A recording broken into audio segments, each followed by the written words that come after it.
আসসালামু আলাইকুম রহমতুল্লাহ। ভাই ও বোনেরা কেমন আছেন?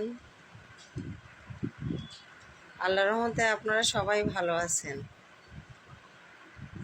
আমি আপনাদের সামনে আসছি একটা বিষয় নিয়ে আলোচনা করার জন্য। আপনারা আমার এই বিষয়টা যদি আলোচনা করার পরে যদি ভুল হয় তাহলে আপনাদের কাছে ক্ষমা চাচ্ছি। একটা কথা কি জানেন, এই যে আমাদের বাংলাদেশে এই যে রাজনীতিগুলো যে শুরু হয়েছে,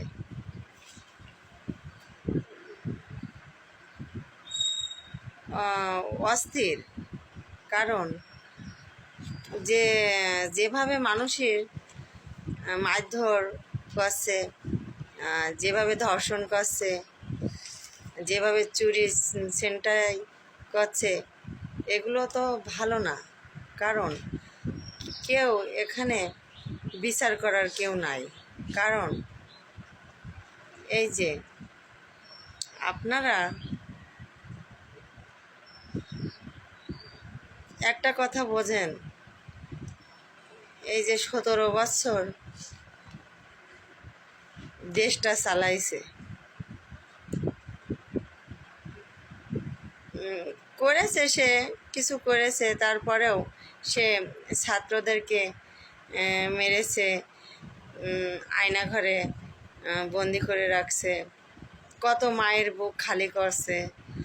এবং দেখছি, আমরা তো দেখতেছি টিভিতে, ইউটিউবে, সব চ্যানেলে তো দেখছি।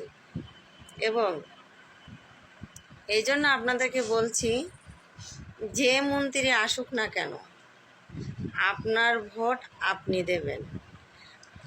কোনো কারোর পরামর্শ নিয়ে আপনি আপনার ভোট দেবেন না। আপনার নিজের ব্যক্তিগত জিনিস, আপনি কিভাবে দেবেন, কিভাবে খাবেন, সেটা আপনার ব্যক্তিগত ব্যাপার। আর মার্কা দিকে কেউ ভোট দেবেন না। আপনারা যখন ভোটের মাঠে যাবেন তখন কিন্তু কোনো এমপি আপনাদের সঙ্গে যাবে না। মার্কা যখন থাকবে তখন ওখানে আপনি একাই থাকবেন, আর কেউ থাকবে না। তাহলে আপনার ভোট আপনি দেবেন, যাতে খুশি তাতেই দেবেন। এই জন্য বলছি, ভাই বোনেরা, যেভাবে মায়ের বুক খালি হচ্ছে, এ সহ্য করার কথাই না। কারণ যে